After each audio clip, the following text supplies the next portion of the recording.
Hi everyone. I want to start this week with a question. When you picture Jacob, how do you picture him? Do you picture him rolling away the stone at the well where he meets Rachel? Do you picture him having his dream, the dream of the ladder that extends from heaven to earth? Do you picture him perhaps approaching Isaac, trying to get the blessing that he so desperately wants?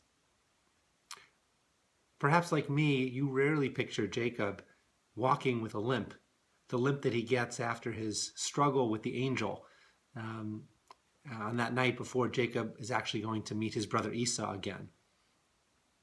They struggle all night, and just before dawn breaks, the angel wrenches Jacob's hip. And it says in the Torah that Jacob will walk with a limp for the rest of his days. I was thinking about that limp and the fact that Jacob has these children who are going to ask, how did you get that limp?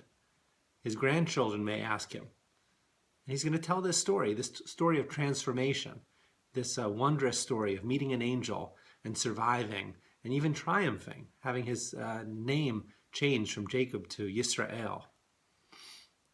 And, so many of us have really critical moments in our lives that a stranger or even someone we know well can't see on the outside. There may not be cause for someone to say, hey, how come you're like this? For us to then share the story of what happened to us and how it changed us and what it's meant to us. Instead, it's buried deep within us. And if no one asks, then perhaps the opportunity to share doesn't come about so easily. I was thinking about what that might mean for us as individuals, how we might be able to consider, perhaps this Shabbos, which stories, which moments of our lives were really transformative. And do we share them? Have we really shared them properly with our spouses? Have we shared them with our children or our grandchildren?